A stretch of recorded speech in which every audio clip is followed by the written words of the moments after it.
요즘 한 4주 동안 토요일마다 새벽 예배를 마친 후에 그동안 교회에서 사용하던 물건들을 이제 좀 정리를 좀 하고 있습니다.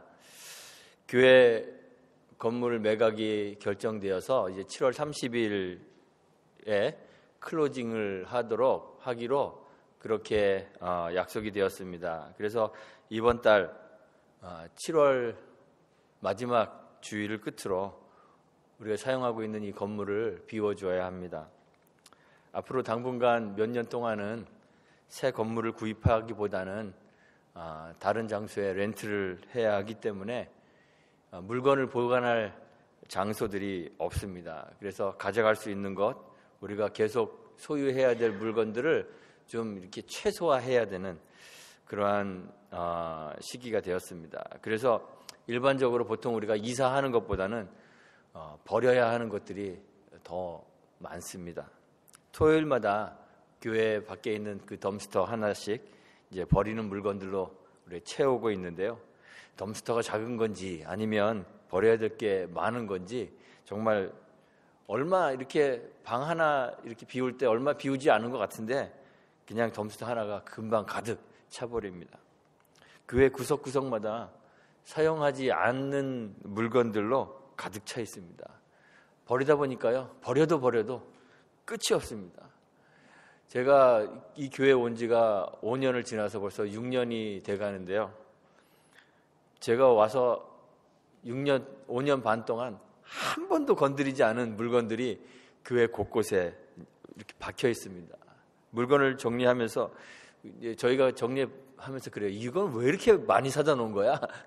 이렇게 컴플레인 아닌 컴플레인을 하면서 정리하고 있습니다. 우리 교회가 뭐 그렇게 큰 부자 교회는 아니지만 필요 이상으로 더 많은 것을 소유하고 있다, 이런 생각이 물건을 정리하면서 들었습니다. 물건을 버리면서 하나씩 이렇게 보면 버리기 아까운 쓸 수 있는 물건들이 꽤 많이 있습니다. 그런데 그렇게 하나하나 이거 쓸 수 있나 없나 고민하면서 결정하다 보면 또다시 가져가야 될 물건들이 정말 한 더미 쌓이게 됩니다. 그래서 결국은 또다시 쓰레기가 돼요. 그래서 저희가 버릴 때는 쓸 수 있나 없나 이거를 보고 결정하는 것이 아니라 우리가 새롭게 교회를 시작하는데 꼭 필요한가 그렇지 않은가 하는 것을 가지고 이제 결정해야 됩니다. 그렇게 따져보니까요, 사실 우리 교회가 교회되기 위해서 꼭 필요해서 가져가야 될 것들은 그리 많지가 않은 것 같아요. 나머지는 다 버려도 되는 것 같습니다. 근데 그 중에 하나가 건물입니다. 어차피 놓고 가야 되는 건데 우리가 이 건물을 버리고 간다 이렇게 생각하면 좋겠다, 이런 생각이 들더라고요. 이번에 우리 교회가 건물을 매각하기로 결정하면서 마음 한편으로는 불안하고 걱정되는 것이 있는 것이 사실입니다. 사실 한인이 많지 않은 곳에서 저희들이 이렇게 교회로 모이면서 지나다니는 사람들도 없고 교회를 찾아오는 사람들도 없고, 그래서 교회는 점점 줄어가고 참 빨리 교회를 옮겨야 되겠다 이런 생각을 하면서도 막상 교회를 팔기로 결정하고 나니까 마음속에 또 불안한 생각들도 많이 들어요. 다른 건물에 새들어서 살아야 되는데 거기서 오는 불편함들이 분명히 있을 것입니다. 또한 과거에 우리 성도들이 자신을 희생하고 힘을 다하여 구입해서 오랫동안 사용한 건물인데 이 건물을 떠나야 되니까 참 아쉬움도 있고 또 속상함도 있고 그런 것 당연할 것입니다. 그런데 요즘 교회들을 보면 얼마 되지 않은 그러한 교인들이 큰 교회 건물 유지하느라고 교회 재정의 많은 부분을 교회 건물 유지하는데 사용하고, 또 세련되고 편리한 건물을 갖는 것이 마치 교회의 자랑이 되는 것 같은, 그래서 교회의 부흥이나 교회의 성장, 교회가 살아있다 하는 교회의 생명력을 교회의 외형적인 요소에 의존하게 되는 그러한 오늘날의 교회에 좀 바람직하지 못한 형태가 있는데, 우리 교회가 이번 기회에 그러한 바람직하지 못한 형태의 교회의 모습에서 벗어날 수 있지는 않을까 하는 그러한 기대도 또 가지게 됩니다. 그래서 한편으로는 불안하면서도 한편으로는 다행스럽고 참 감사하다, 이러한 생각을 하게 됩니다. 교회는 건물이 아닙니다. 예수님은 그가 사역하시는 동안 건물을 갖지 않으셨습니다. 들에서, 산에서, 바닷가에서, 때로는 성전 마당에서, 길에서 무리들 가르치시고 제자들과 교제하셨습니다. 초대교회 성도들도 정기적으로 모여서 예배하고 교제하기 위해서 모일 장소가 필요했지만 자기들의 그 교회 모임을 위하여 따로 어떤 한 건물을 소유하지 않았습니다. 그들은 성전에서 모이기도 하고 때로는 가정에서 모여서 떡을 떼고 함께 교제를 나눴죠. 건물이 전혀 필요 없다는 그런 말을 하는 것은 아닙니다. 교인의 숫자가 늘어나고 많은 무리들이 모여서 정기적으로 예배하고 교제를 나누고 그리스도의 군사로 훈련되고 또 복음의 증인으로 준비되기 위해서 일정한 고유의 장소를 가지는 것이 필요하기도 하고 또 그러면 편하고 좋습니다. 그런데 제가 지금 말하고자 하는 것은 교회가 교회답게 되는데 건물이 필수적인 것은 아니라는 그런 말입니다. 버릴 것은 버리고 꼭 챙기고 가져가야 할 것은 가져가야 하는데, 그래서 꼭 가져가야 할 것을 우리가 지금 고르고 있는데 그 중에 건물은 꼭 가져가야 할 것에 포함되지 않더라는 그런 말입니다. 본래 성전은 하나님 임재의 상징적인 장소입니다. 이스라엘 백성이 광야에서부터 성소를 가지고 있었는데요, 그 하나님께서 그 성소에서 자기를 나타내셨습니다. 구름 기둥이 성막 위에 이렇게 머물러 있는 것을 보면서 이스라엘 백성들은 여호와 하나님께서 자기들과 함께 계시다라는 사실을 확인할 수 있었습니다. 가나안 땅에 정착한 후에는 솔로몬을 통하여서 성전을 건축하죠. 솔로몬이 역대하 6장 2절에 이렇게 이야기합니다. 성전을 다 건축하고 나서 내가 주를 위하여 거하실 전을 건축하였사오니 주께서 영원히 거하실 처소입니다, 이렇게 이야기했어요. 성전은 하나님, 여호와 하나님이 거하시는 처소, 거하시는 장소라는 그러한 말입니다. 그런데 솔로몬이 그렇게 고백하고 난 후에 또 바른 고백을 또 하나 하게 되는데요, 사람의 손으로 지은 건물이 여호와 하나님을 온전히 담을 수는 없다는 그러한 고백을 합니다. 여호와 하나님, 만군의 하나님께서 정말로 이 땅에 거하시겠습니까? 이렇게 이야기해요. 성전은 백성들 가운데 거하셔서 자기 백성과 관계하는 하나님 임재의 가시적인 표현입니다. 눈으로 볼 수 있도록 그냥 표현하는 것이에요. 하나님의 임재라는 것은 어떻게 그럼 구체화되느냐? 상징적이 아니라 어떻게 구체화되느냐? 자기 백성과의, 하나님 백성과의 교제를 통해서 하나님의 임재가 구체화되는 거예요. 그러니까 성전을 지어놓고 그 성전 안에서 하나님과의 교제가 이루어지지 않으면 하나님의 임재가 구체화될까요? 되지 않을까요? 구체화되지 않는다는 거예요. 그냥 상징적으로 남아있을 뿐이라는 것입니다. 하나님 백성이 성전에서 하나님과 만나고 하나님과 교제하고 하나님과 그 실제적인 관계, 하나님이 요구하시는 하나님 백성의 그 관계가 이루어지지 않으면 성전 건물은 그저 공허한 상징으로만 존재할 뿐 하나님의 임재의 구체성이 사라진다는 거예요. 존재하지 않게 된다는 것입니다. 실제로 이스라엘 역사를 보면 그렇습니다. 이스라엘 백성들이 세속의 물질주의와 또 우상숭배에 빠져서 하나님 백성의 이 관계를 깨뜨려 버립니다. 그러면 하나님 어떻게 하시죠? 성전을 하나님이 떠나십니다. 하나님은 하나님과 그 백성의 관계, 하나님 백성의 그 관계를 거부한 채 형식적인 종교적 재임한 열심인 이스라엘 백성들을 보면서 말라기 1장 10절에 보면 성전문을 닫을 자가 있었으면 좋겠다, 그렇게 말씀하시고 성전을 떠나십니다. 예수님 시대에도 그렇습니다. 사람들은 하나님과의 그 실제적이고 인격적인 관계는 전혀 고려하지 않고 그저 형식적인 종교에 열심을 내었죠.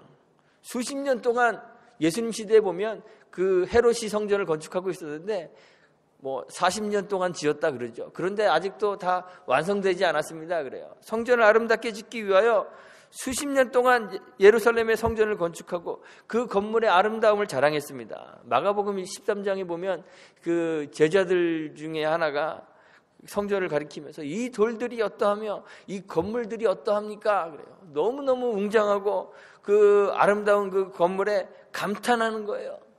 예수님 시대에도 예루살렘 도성에서 피 냄새가 그리고 고기 타는 냄새가 진동하도록 짐승의 피로 만들어지는 그 냇물이 마르지 않도록 그렇게 여호와 앞에 성전에서 제사를 드렸습니다. 하지만 건물은 화려하고 웅장하고 또 수많은 제물로 하나님께 성전에서 제사를 드리는데 하나님 백성의 이 인격적인 관계, 순종의 관계가 없었어요. 그래서 성전을 탐욕의 장소로 강도의 구렬로 만들어버렸죠. 사람들은 잘 지어진 성전에서 하나님을 만나지 못합니다. 바리새인들의 종교는 그저 자기의 의를 자랑하는 자기 의의 각축장이 되었고 제사장과 사두개인들의 종교는 백성들 위에 자리하여 군림하는 그래서 권력을 유지하고 경제적 이득을 취하려 하는 그 탐욕의 각축장이 되었어요.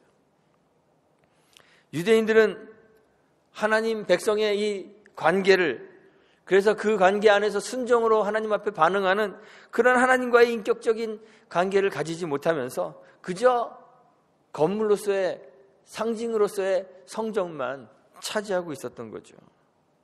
예수님께서 성전 안에서 소와 양과 비둘기 파는 사람들과 돈 바꾸는 사람들의 앉아있는 것을 보시고 노끈으로 채찍을 만들어 양, 소 다 내어 쫓으시고 돈 바꾸는 자의 돈을 쏟으시고 상을 뒤엎으시고 비둘기 파는 사람들을 내쫓으시고 성전을 깨끗하게 하시는데 우리가 이런 사건을 보면서 이 사건을 보통 성전을 청결케 하신 것이다 이렇게 이야기하죠. 그런데 이것은 성전을 청결케 하시는 정도가 아니라 아예 성전을 파괴하시는 사건이라고 우리가 그렇게 볼 수 있어요. 제사에 사용될 양과 소를 채찍으로 내어 쫓으시는 거예요. 성전 안에서 드려지는 제사를 더 이상 인정하지 않으시는 거죠. 성전이 그 기능을 다했음을 주님이 보여주시는 거예요. 그래서 주님은 그 기능을 다해버린 그 성전을 헐어버리라고 말씀하십니다. 이 성전을 헐어라. 그리고 주님께서 사흘 만에 거룩한 하나님의 성전을 다시 세우겠다 그렇게 말씀하셨습니다. 요한이 주님의 이 말씀을 주석하기를 성경에 보니까 예수는 성전된 자기 육체를 가리켜 말씀하신 것이라 이렇게 이야기했어요.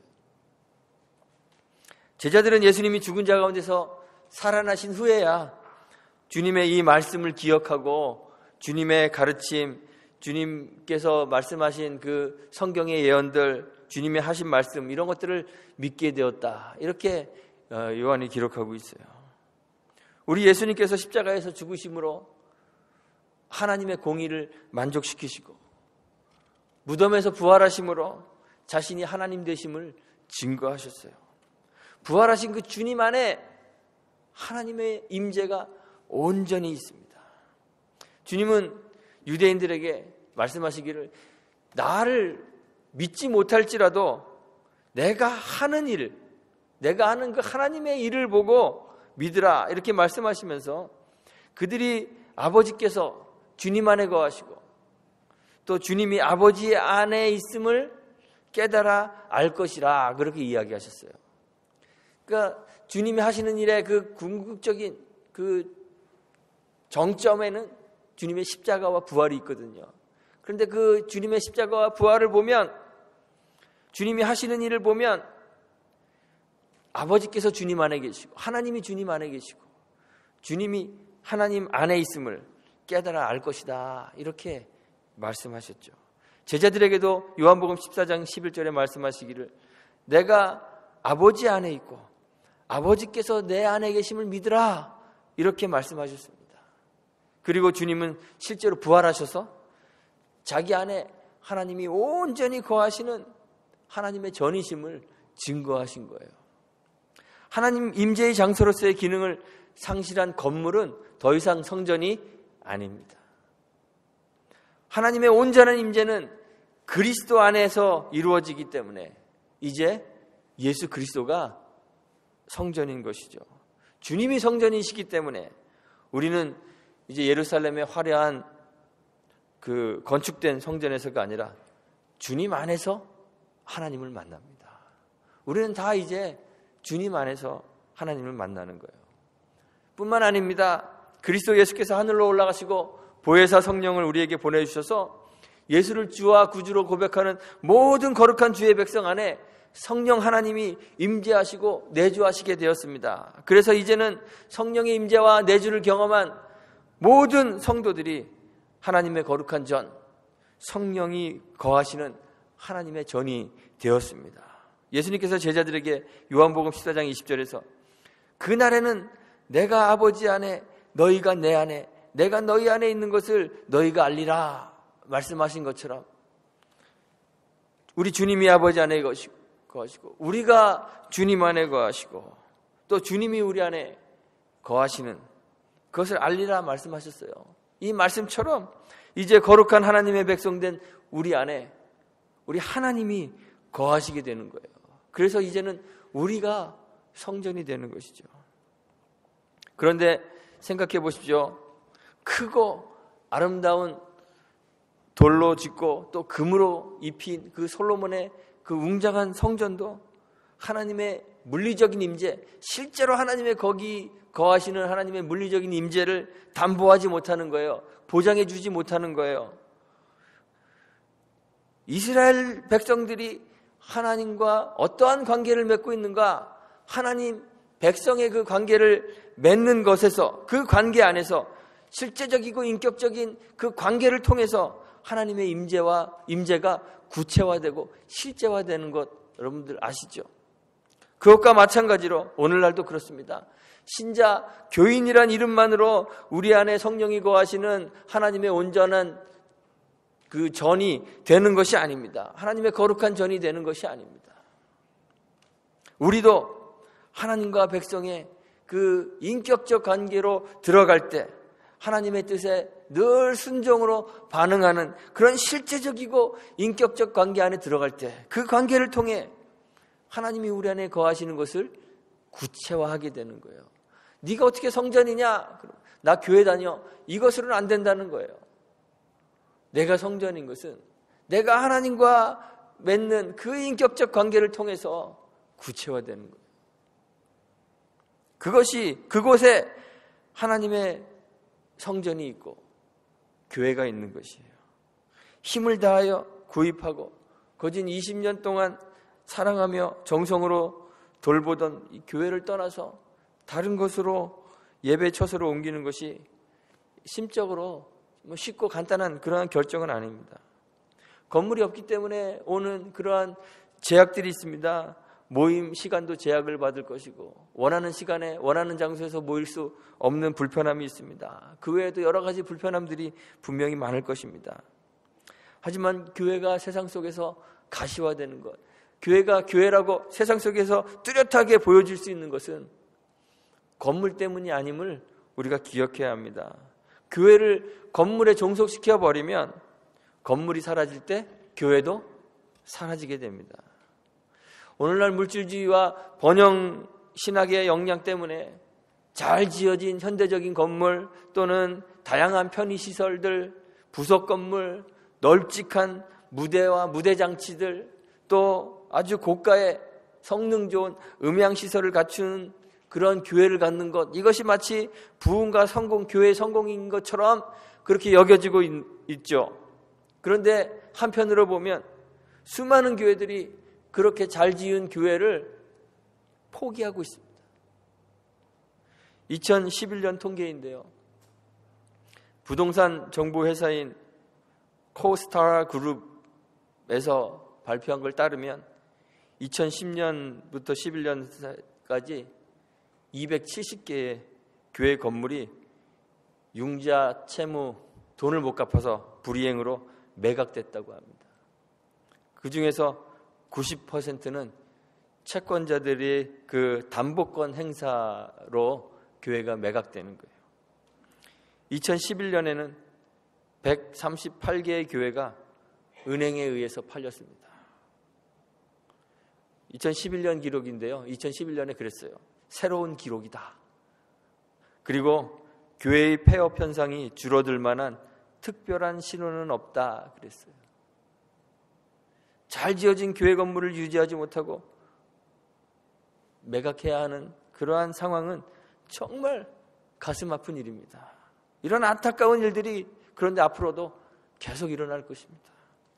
세상은 예수를 미워하기 때문에 교회가 세상의 사랑받기를 포기해야 하며, 그래서 세상 속에서 교회로 존재하는 것이 정말 마지막 때가 다가올수록 점점 더 어려워질 것입니다. 하지만 다행스럽게도 하나님의 교회는 건물이 아닙니다. 건물 이상입니다. 건물이 교회를 교회로 만들어주지 않습니다. 교회가 세상의 교회로 보여지게 하는 것, 교회를 교회되게 하는 것을 우리는 교회의 표지라 이렇게 이야기하는데요. 또 마크 오브 더 처치라고 이야기하는데요. 우리 개혁주의 교회에서는 이 교회 표지를 세 가지로 이야기합니다. 첫째는 말씀의 참된 전파, 둘째는 정당한 성례의 거행, 셋째는 신실한 권징의 실시. 이 세 가지를 교회의 표지로 삼습니다. 교회의 표지라는 것은 뭐냐면 세상에 교회를 보여주는 것이라는 거예요. 그리스도의 임재가 눈에 보이지 않는데 그 그리스도의 임재를 가시적으로 보여주는 것이 이 세 가지라는 거예요. 예배 시간에 선포되는 그 말씀을 통하여 말씀이신 그리스도의 임재가 가시화되는 거예요. 우리 하나님을 어떻게, 그리스도를 어떻게 볼 수 있습니까? 예배 시간에 선포되는 말씀을 통해서 그리스도께서 우리 가운데 계심을, 임재하셨음을 여러분들이 경험해야 하는 거예요. 세례와 성찬, 성례는, 말씀은, 선포는 말로 이야기하는 말씀인데요.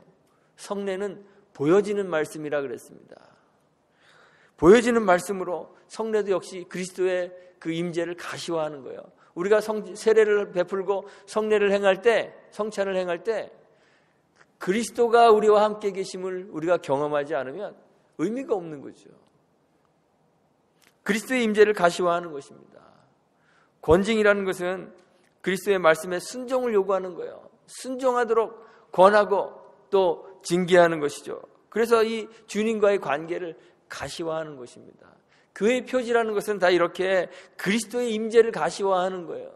그리스도의 임재가 우리의 삶을 통해서 가시화되지 않으면, 그리스도와 교제하고 있는 이 교제의 관계가 실제적이 되지 않으면 교회가 아니라는 것이죠. 그리스도의 임재가 가시화되는 곳에 교회가 있다는 것이에요. 그리스도의 말씀에 순종함으로 하나님 백성의 이 올바른 관계가 맺어지는 곳이 교회라는 것입니다. 우리 교회가 세상 가운데서 우리의 머리이신 그리스도의 임재를 보여주는 참 교회가 되기를 간절히 소망합니다. 건물이나 또는 그리스도인이라 하는 그 이름이, 신자의 외향이 세상에 그리스도를 보여줄 수 없습니다. 그것이 교회가 아닙니다. 우리가 온전히 하나님과 그 하나님 백성의 그 관계 안으로 들어가기를 원합니다. 세상 속에 존재하는 하나님 나라로의 교회를 우리가 온전히 만들어갈 수 있게 되기를 간절히 소망합니다. 이제 몇 주 후면 정들었던 교회를 떠나야 되는데 우리 머릿속에 그 교회에서 건물은 버리고 가기를 간절히 소망합니다. 앞으로도 우리 교회 건물이 어떠해야 될지 이것에 우리의 그 관심과 신경을 집중하지 않았으면 좋겠습니다. 실제로 수많은 교회들이 건물을 포기하고 건물 없는 교회로 다시 이렇게 교회를 세워가는 교회들이 많이 있습니다. 건물은 성전이 아닙니다. 정말 우리가 이 건물을 떠나면서 우리가 정말 가지고 가야 할 것들, 그러한 것들 챙겨 나갔으면 좋겠습니다. 우리 안에 찾아오셔서 내주하시는 그 성령의 존재가 우리의 삶에서 구체화될 수 있도록 정말 그리스도의 말씀에 집중하는 것을 가지고 나갔으면 좋겠습니다. 열심으로 말씀을 듣고 배우고 받아들이고 순종함으로 하나님과의 그 인격적인 교제를 실제로 경험하는 그 교제의 경험을 가지고 나갔으면 좋겠습니다. 그리스도 성령의 임재와 내주를 경험함으로 하나님을 대적하는 이 세상 속에서 하나님의 존재를 우리가 정말 증거하고 보이지 않는 그 하나님을 우리의 삶을 통해서 가시화하는 그러한 참된 교회가 될 수 있기를 간절히 소망합니다. 그래서 우리가 교회를 떠나야 하는 이런 안타까운 상황이 있지만 이러한 상황 속에서 오히려 우리 교회가 참 교회되는 그러한 계기로 삼아 우리 안에서 성령의 임재가, 하나님의 임재, 그리스도의 임재가 구체화되고 실제화되고 하나님과의 교제가 깊어지고 하나님과의 그 하나님 백성의 그 순종의 인격적 관계가 더 깊어지는 그러한 교회가 되기를 주님의 이름으로 축원드리고 부탁드리겠습니다. 함께 기도하겠습니다.